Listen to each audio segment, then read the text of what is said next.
I'm probably what one would call a DC fanboy. My first introduction to DC was watching the various animated series that played throughout the 90s and early 2000s. It was those cartoons that got me into reading comics. I didn't just limit myself to DC, as I also read a lot of Hellboy and Spider-Man, but there was something about DC that was really able to catch my attention. I think a lot of it had to do with the more auteur and experimental side their comics seemed to have.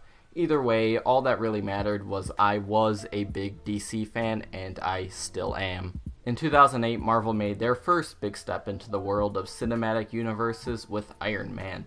It was an instant success, and the idea of a cinematic universe ended up really working in Marvel's favor. DC, on the other hand, made their first attempt at replicating this with their film Green Lantern, which was not so well received. After that failure, they tried again, this time with Zack Snyder's vision of Superman, a film that received mixed reviews. I remember watching it at the age of, I was either 14 or 15, and I really liked it at the time. My mindset on the film has definitely changed since then, but at the time I was excited to see what DC had next in store. In 2016, DC would release 2 follow-up films to its extended universe. Those 2 films were Batman v Superman: Dawn of Justice and Suicide Squad, and my impressions on those films was one of immense disappointment. It seemed like it was already time for the DCEU to pack its bags and start all over again, but in 2017 a glimmer of hope would emerge as DC released their best film in their extended universe with Wonder Woman. They then released Justice League, a film that I actually thought to be a lot of fun, but was still another flop on DC's part, much of that due to the amount of time and money wasted on Joss Whedon's reshoots. It was after this point DC decided it was time to make some changes. Their next movie, Aquaman, wouldn't be released until December of 2018, giving them time to work out all of their bugs. While some people may act very cynical towards the DCEU based off their recent failures, I see a glimmer of hope. I think things are really going to get better from now on, and I'm here to tell you why I feel that way. DC has a slate that's always changing, so it's hard to be certain of what future projects will get made and what won't. So far, I think it's pretty safe to say that Aquaman, Wonder Woman 2, Shazam, and the Flash movie are all happening. For starters, probably the best thing to happen to DC was the removal of Zack Snyder. I feel kind of bad saying that because I don't think he's that bad a director. He does make some movies I kind of like, but I still have to admit that his vision of DC was much different from that of Warner Brothers or the comics. Now that he's gone, it's clear to me that DC is going to go for a lighter tone with most of their movies, which is what they were striving to do when they hired Joss Whedon to make changes to Justice League. A lot of people say that DC taking a more fun approach to their movies is just their way of ripping off Marvel, which in some ways I actually can see, but people also need to remember that most of DC's comics also take that approach, and it really is what works best for most of DC's characters. Aquaman will be directed by James Wan, most well known for his work directing horror films such as Saw, Insidious, and the Conjuring movies, but he's also the director of Furious 7, so he has done action before. James Wan has already done a cinematic universe for Warner Brothers with The Conjuring, and from what I can tell, seems to have a good relationship with them. It's because of his previous filmography that I believe he'll deliver something actually really fun. It felt to me like the use of Jason Momoa was a wasted opportunity in Justice League, and it will be fun to see a new director's take as he gives us more of a in-depth look at who Aquaman really is. Wonder Woman 2, or Wonder Woman 84, or 1984, or whatever it's going to be called, is another film that I am really looking forward to. One of the only problems I had with the original Wonder Woman was the end of the film when Diana fought Ares, and it turns into a big Zack Snyder style CG fight. It is very likely that the reason for such a scene to even exist was that Zack Snyder was a producer on the film and he did help with the story. DC probably wanted it to resemble Snyder's films at the time in order to convince audiences that it's set in the same world as something as awful as Batman v Superman.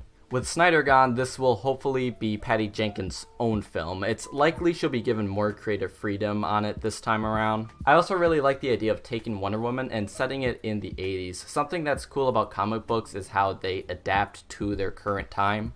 Wonder Woman's first comic was written in 1942, and yet her comics are still being written to this day, just with a modern setting. I also really liked Steve Trevor in the first film, and if Patty Jenkins' idea is to bring him back so that he and Wonder Woman can have an adventure in the 80s, I think that sounds like a lot of fun, and I'm pretty much sold on that. Shazam is probably the DC film I am most excited for at the moment. I love the idea of Captain Marvel, who's a young boy granted the ability to turn into an adult superhero. It could make for a really fun superhero comedy. The film is being directed by David Sandberg, who got his start doing horror shorts. So far he's done 2 horror films, so it's going to be interesting to see how Shazam works out. It's a real gamble, but I can't help but be excited for it. I also believe Zachary Levi to be perfect casting for an adult superhero who's secretly a kid at heart. There's nothing that guarantees this film will be great, but I know that I can't wait for it.